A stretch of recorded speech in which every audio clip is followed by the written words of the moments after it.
Halo semuanya.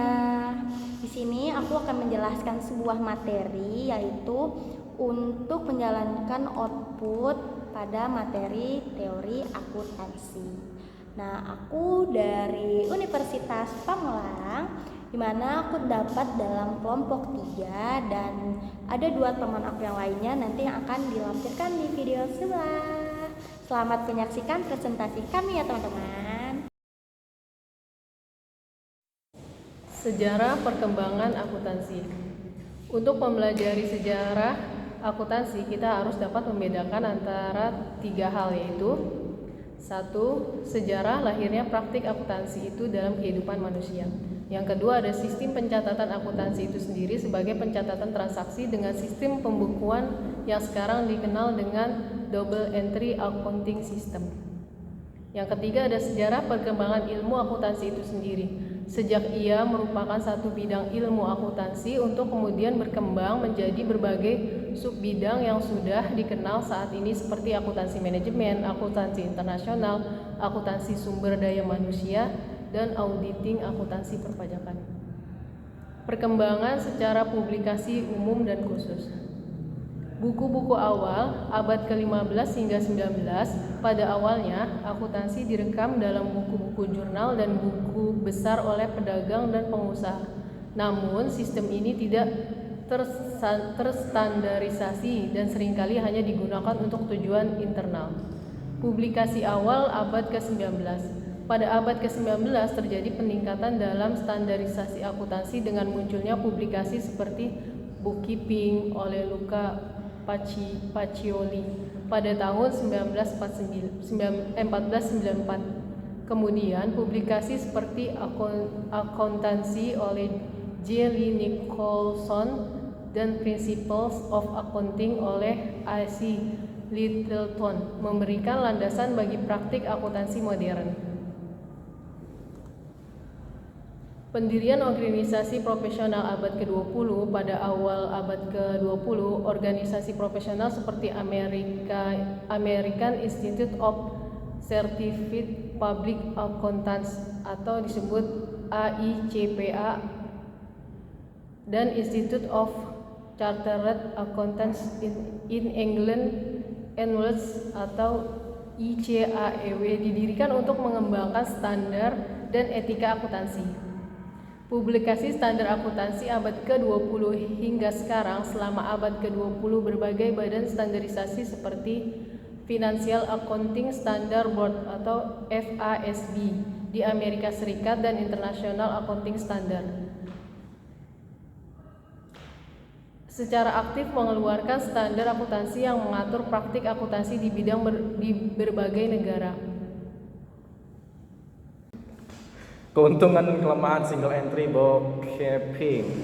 Pertama itu keuntungan single entry bookkeeping, pencatatan transaksi dan penyimpangan cukup sederhana dan tidak memerlukan keahlian khusus. Dan yang kedua, biaya untuk menggunakan sistem ini cukup minimal untuk menyusun laporan keuangan yang hanya untuk keperluan perpajakan atau kredit yang sederhana.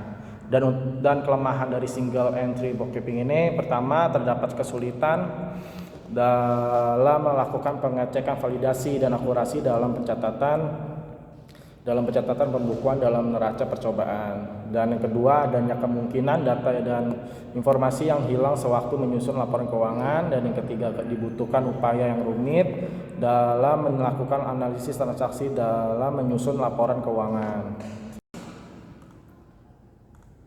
Selanjutnya yaitu sejarah akuntansi di Indonesia. Sejarah akuntansi di Indonesia tentu tidak bisa lepas dari perkembangan akuntansi di negara asal perkembangannya, yaitu pada negara luar lah yang membawa akuntansi itu masuk ke Indonesia.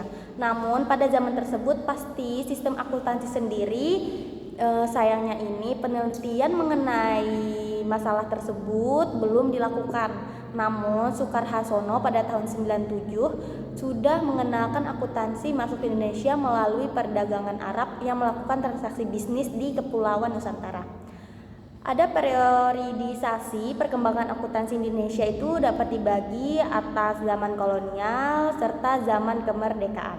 Selanjutnya yaitu ada sejarah IAI dan standar akuntansi Indonesia.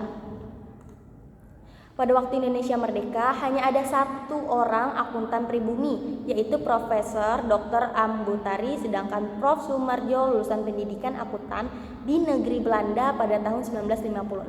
Namun ada beberapa juga akuntan-akuntan pertama lulusan negeri lainnya pada tahun 1957. Namun pada hari Kamis 17 Oktober 1957, 5 akuntan tadi mengadakan pertemuan di Aula Universitas Indonesia dan yang bersepakat untuk mendirikan perkumpulan akuntan Indonesia.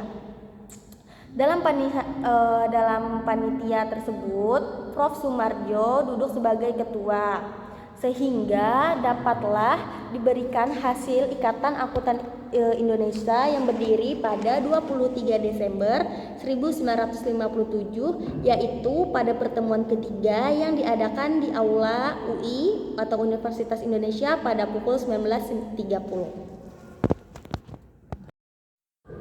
Selanjutnya yaitu sejarah SAK.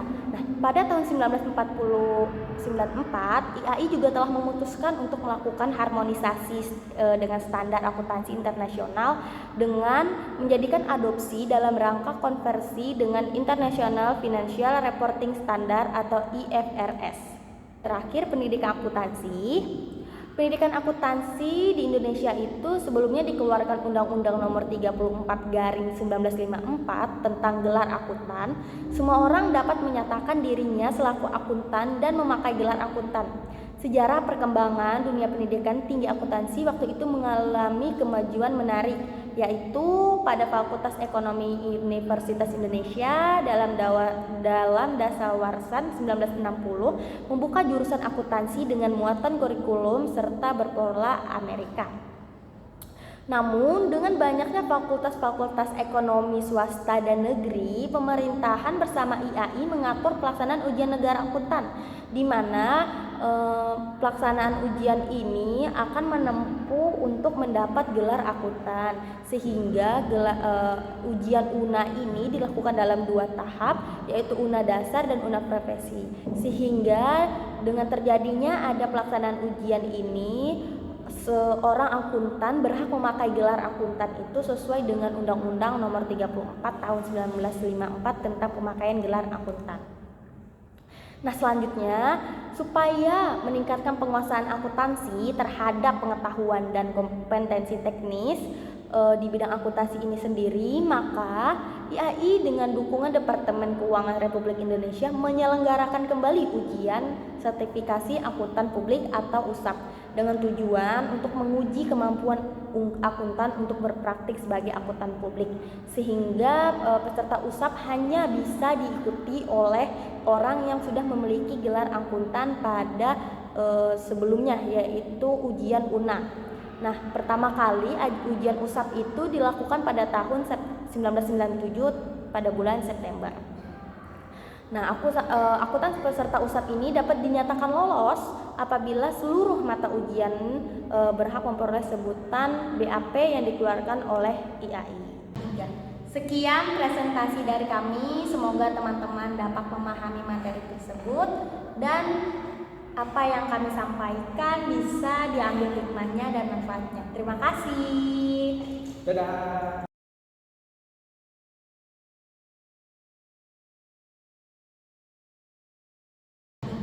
Sekian presentasi dari kami, semoga teman-teman dapat memahami materi tersebut dan apa yang kami sampaikan bisa diambil hikmahnya dan manfaatnya. Terima kasih.